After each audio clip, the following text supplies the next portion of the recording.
కూతురన్నా, కొడుకన్నా ఒకటే. తేడా ఏమీ లేదు అనడం మాటల వరకే. మనస్ఫూర్తిగా ఎంతమంది అలా భావిస్తున్నారన్నది గ్యారంటీ లేదు. కృతి గొంతు విని కాఫీ పట్టుకెళ్తున్న వసంత గుమ్మం దగ్గరే ఆగిపోయింది. నువ్వైతే అలా అనుకోక్కర్లేదు. మీ ఇంట్లో నిన్నెలా చూస్తారో మేము చూస్తూనే ఉన్నాంగా. మన చిన్నప్పటి నుంచి మీ తమ్ముడికి నీకు మధ్య ఎప్పుడూ ఏ డిఫరెన్సు లేదుగా. కృతి ఫ్రెండు రేష్మ అంది. మిగిలిన వాళ్ళంతా నవ్వుతూ తల ఊపారు. నేను అలానే అనుకున్నా. మా ఇంట్లో మా ఇద్దరి మధ్య ఎలాంటి తేడా లేదు అనే అనుకున్నా, కానీ పెళ్లి అయ్యాక తెలుస్తుంది. ఆడపిల్ల అంటే ఎంతైనా పరాయిదే అన్న ఫీలింగ్ మా పేరెంట్స్‌కి ఉందని. కొంచెం బాధగా వినిపిస్తున్న కృతి మాటలకి స్థాణువులుగా నిలబడిపోయింది వసంత. ఏంటమ్మా ఇక్కడే ఉండిపోయారు? పనిపిల్ల యాదమ్మ పిలుపుకి తేరుకుంది వసంత. కృతి ఫ్రెండ్స్ వచ్చారు. ఇవి ఇచ్చేయ్ వాళ్ళకి, నాకు పనుంది. ట్రే యాదమ్మకిచ్చి వంటింట్లోకి వెళ్ళిపోయింది. షాకింగ్‌గా ఉంది వసంతకి. తన చెవుల్ని తానే నమ్మలేకపోతుంది. నిజంగా కృతేనా అలా అన్నది? తను సరిగ్గానే విన్నదా? ఏం తేడా కనిపించింది కృతికి? అలాంటి తేడా ఏదీ కృతికి అనిపించకూడదని పుట్టినప్పట్నుంచి తనని ప్రిన్సెస్ లాగే చూసుకుంటూ వచ్చాం కదా! అయినా ఎందుకలా అనిపిస్తుంది? వసంతకి గతమంతా గుర్తుకొస్తుంది. అమ్మా, నేను, అక్క కూడా బస్సెక్కి కాన్వెంట్‌కి వెళ్తాం అన్నయ్యలతో పాటు. స్కూల్ యూనిఫాం వేసుకొని షూస్ వేసుకుంటున్న అన్నల్ని చూసి ఆశగా అడిగింది 8 వసంత. ఆడపిల్లల్ని కూడా మగపిల్లలతో సమానంగా కాన్వెంట్‌లకి పంపాలంటే మాటల తల్లి? వాళ్ళిద్దరికీ ఫీజు కట్టేసరికే మాకు దేవుళ్ళు కనబడుతున్నారు. అక్క చూడు, చక్కగా ఏం మాట్లాడకుండా వెళ్తుంది కదా గవర్నమెంటు బల్లోకి.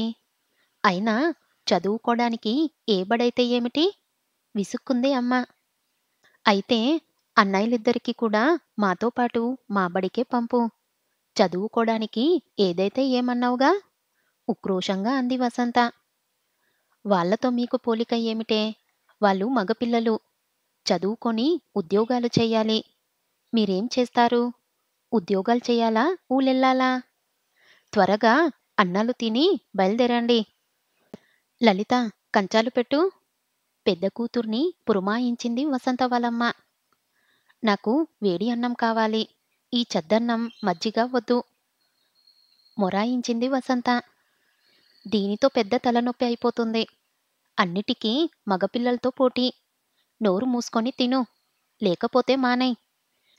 నేను మీ అమ్మలాగా సాగదీస్తూ కూర్చోను. లలిత, అన్నలకి ఈ వేడి అన్నం పెట్టి పెరుగు వెయ్యి.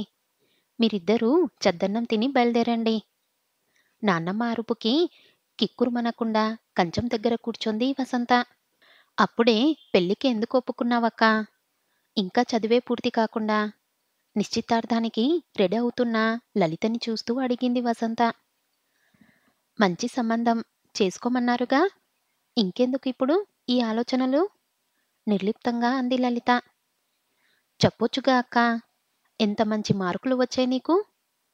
అన్నయ్య ఇంటర్ తప్పినా మళ్ళీ నానా తంటలు పడి ఇంజనీరింగ్‌లో చేర్చారు. నీకు చాలా మంచి మార్కులు వచ్చాయి. సీటు వస్తుంది మంచి కాలేజీలో. గట్టిగా అడుగు. ఆవేశంగా అంటున్న 14 వసంతని జాలిగా చూసింది లలిత. పిచ్చిదానా, అడిగి లేదనిపించుకోవడం తప్ప చిన్నప్పటి నుంచి ఏదన్నా కోరుకున్నది దొరికిందా మనకి? ఆడపిల్ల అంటే బరువు, వీలైనంత ఈజీగా దించుకోవాలి అనుకుంటారు తల్లిదండ్రులు. ఆడపిల్ల పుట్టినప్పుడే పరాయిది అని ముద్ర వేసేస్తారు. చూస్తూనే ఉన్నావుగా చిన్నప్పటి నుంచి. తినే తిండి దగ్గర్నుంచి మనకి అన్నయ్యలకి మధ్య తేడా. వాళ్ళ దృష్టిలో మనకి పెళ్లి చేసి పంపిస్తే ఏడాదికి ఒకసారి వచ్చిపోయే చుట్టంలా మాత్రమే మనం. అనవసరంగా గొడవ ఎందుకు? మనం పరాయి ఎలా అవుతామక్కా? ఈ ఇల్లు మనది కూడా కదా! ఎలా అవుతుంది వసంత? అమ్మ వాళ్ళ దృష్టిలో మనం వేరే ఇంటి వాళ్ళం. వాళ్ళని తప్పు పట్టక్కర్లేదు. లోకరీతి ఇది. అమ్మాయి అంటేనే ఆడపిల్ల కానీ ఇక్కడ పిల్ల కాదు అని నానమ్మ ఎన్నిసార్లు అంది? నువ్వు విన్నావుగా? వాళ్ళ ఆలోచన అది. ఎందుకు గొడవ పెట్టుకొని మనం బాధపడి వాళ్ళని బాధ పెట్టడం? నేనెలా ఒప్పుకోను? ఉక్రోషంగా అంటున్నా వసంతని చూసి నవ్వొచ్చింది లలితకి. సరే, ఒప్పుకోకు. రేపు నీకు పెళ్ళై పిల్లలు పుట్టాక నువ్వన్నట్టే పెంచి చూపించు. సరదాగానే లలిత అన్న ఆ మాటలు ముద్రపడిపోయాయి వసంత మనసులో. నీకేదన్నా గిఫ్ట్ ఇవ్వాలని ఉంది. ఏమివ్వాలో తెలియట్లేదు. అందుకే నిన్నే అడిగేస్తున్నా. నీకేమివ్వమంటావ్? 9వ నెల గర్భంతో భారంగా కనిపిస్తున్న వసంతని ప్రేమగా చూస్తూ అడిగాడు రమేష్. నాకా? నాకేం కావాలండి? అడగకుండానే అన్నీ అమర్చే భర్త, అర్థం చేసుకునే అత్తగారిల్లు రెండూ దేవుడే ఇచ్చాడు. అయినా సడన్గా గిఫ్ట్ ఇవ్వాలనే కోరిక ఏమిటి? నవ్వుతూ అడిగింది భర్తని వసంత. నువ్వు నాకు ఎంత అమూల్యమైన గిఫ్ట్ ఇవ్వబోతున్నావు? నేనేమిచ్చినా దాని ముందు తక్కువే. అయినా సరే, ఏదన్నా ఇవ్వాలనిపిస్తుంది. ప్లీజ్, ఏం కావాలో చెప్పవా? గడ్డం పట్టుకొని బతిమాలుకున్నాడు రమేష్. అయితే నాకో మాట కావాలి. ఇస్తారా? చెప్పు, ఏం కావాలో? పుట్టేది ఎవరో తెలియదు కానీ అమ్మాయి పుడితే తనని ఏ రకంగానూ తక్కువగా చూడనని మాటివ్వండి. తనకి అన్నిటిలో అన్ని రకాలుగా సమాన హక్కు ఉండాలి. ఎప్పుడూ తన మీద వివక్ష చూపించకూడదు. అలా అని మాట ఇవ్వండి. చెయ్యి చాపింది వసంత. ఏయ్, ఏంటిది వసు? అసలు ఎందుకలా చేస్తాం? నువ్వు ప్రత్యేకించి అడిగి మాట తీసుకోవాలా?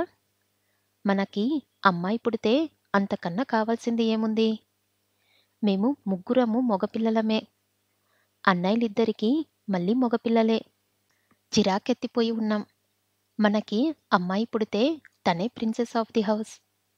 తనకే ఫస్ట్ హక్కులన్నీ. ఇందులో మాట తీసుకునేంత ఏముంది? నవ్వొచ్చింది రమేష్కి.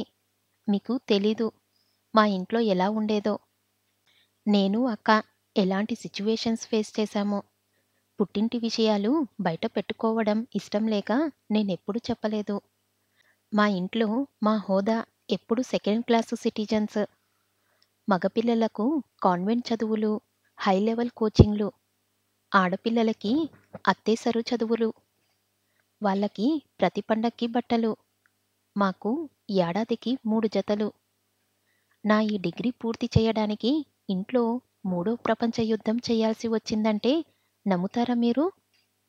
ఒకవేళ మా అమ్మ నాన్న కాస్త మెత్తపడ్డా మా నానమ్మ అస్సలు ఊరుకునేది కాదు.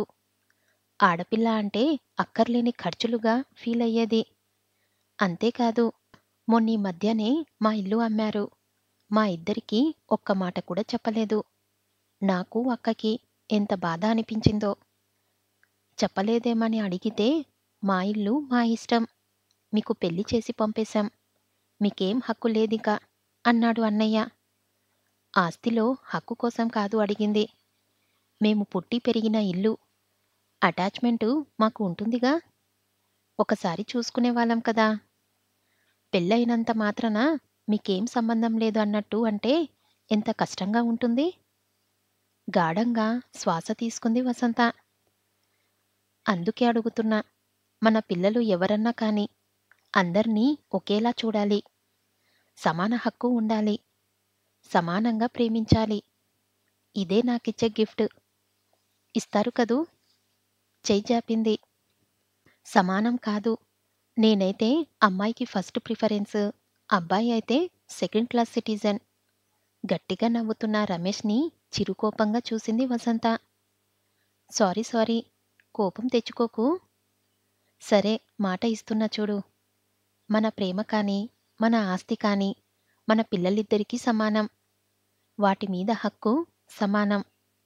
ఎక్కడ ఎలాంటి తారతమ్యం మనం చూపించం. సరేనా? చేతిలో చెయ్యి వేసి దృఢంగా చెప్పాడు రమేష్. అనుకున్నట్టే అందరి కోరిక తీరుస్తూ పుట్టిన అమ్మాయిని చూసి పొంగిపోయాడు రమేష్.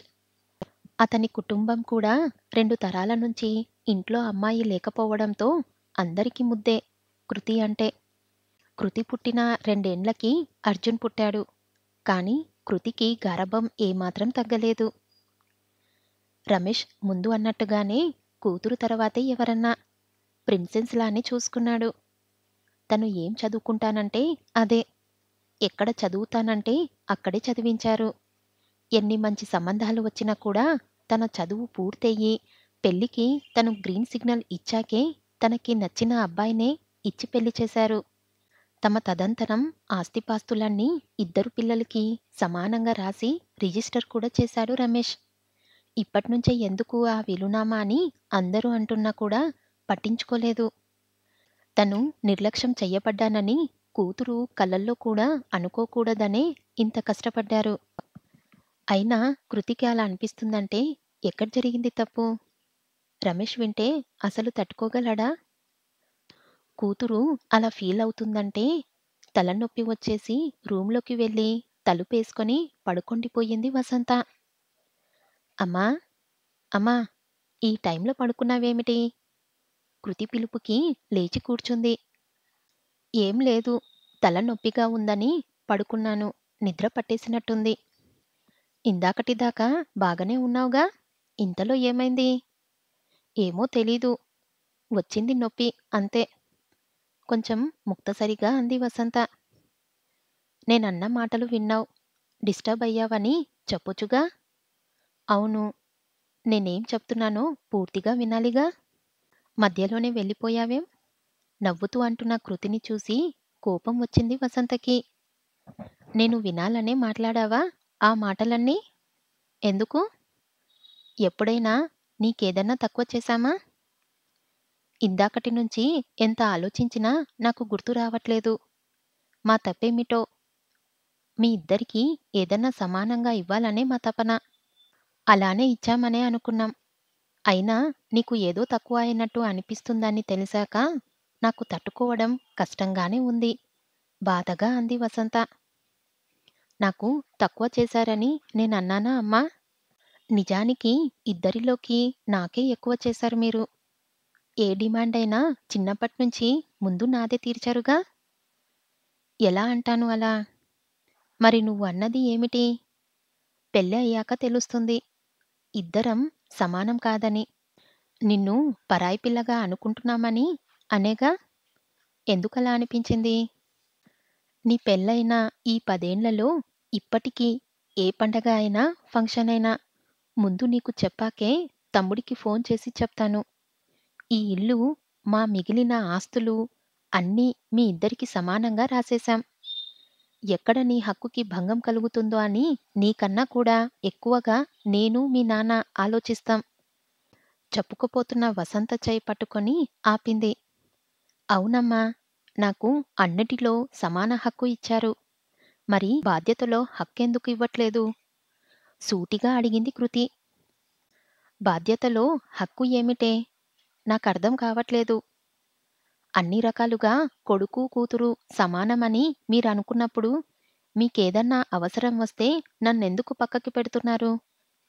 ఇది ఎప్పట్నుంచో అడగాలనుకుంటున్నా కానీ మీరు బాధపడతారని అడగలేకపోయా. కానీ నాకిది కరెక్టుగా అనిపించట్లేదమ్మా. అందుకే నువ్వెక్కడ ఉన్నావని చూశాకే ఇలా అయినా నా మనసులో ఉన్నది తెలియపరుద్దామని అలా మాట్లాడా. కానీ నువ్వు పూర్తిగా వినకుండానే వెళ్ళిపోయావు. ఏమంటున్నావు కృతి? ఏమిటి నీ బాధ? నాకు చెప్పడానికి అడ్డేమిటి? చెప్పు. 2 ఏండ్ల క్రితం నాన్నకి హార్ట్ ఆపరేషన్ అయ్యింది. నేను చెప్పాను మనీ సర్దుతానని. మీరేమన్నారు? మా దగ్గర ఉంది.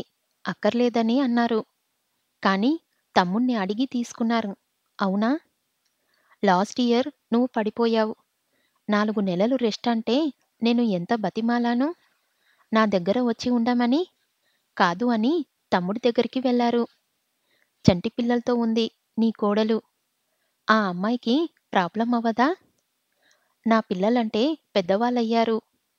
నా దగ్గరికి రావడానికి మీకేమిటి ప్రాబ్లం? ఇలాంటివి చాలా సార్లే జరిగాయి. నాకు అవసరమైనప్పుడు నా హక్కుగా మిమ్మల్ని ఎన్నిసార్లు పిలిచాను? మీకు అవసరమైనప్పుడు నేను చూసుకుంటా అంటే ఎందుకు ఒప్పుకోరు? నా ఇల్లు మీకు పరాయిగా ఎందుకనిపిస్తుంది? కృతి ప్రశ్నకి జవాబేమీ ఇవ్వలేకపోయింది వసంత. నాకు అర్థమైంది ఏమిటంటే అమ్మా, మీరు నమ్మింది మనస్ఫూర్తిగా ఆచరించడం లేదు. ఇద్దరు సమానమంటే అన్నీ సమానంగా ఇవ్వాలి. మీ సుఖంలోనే కాదు, కష్టంలోనూ నాకు భాగమివ్వాలి. హక్కులతో పాటు బాధ్యతలు కూడా అప్పజెప్పాలి. లేదంటే నాకిప్పుడు మీరు నన్ను పరాయిగా చూస్తున్నారు అనిపిస్తున్నది నిజమే అవుతుంది. అమ్మాయిలకి అన్నిటిలో సమాన హక్కు కావాలమ్మా. అలానే బాధ్యతలో కూడా సమాన హక్కు కావాలి. ఇందాక నా ఫ్రెండ్స్‌కైనా ఇదే చెప్పాను. ఇదంతా నువ్వు నాన్నకి చెప్తే సరే, లేకపోతే నేనే చెప్తాను. బాధ్యతలో నా హక్కు నాకు ఇవ్వమని.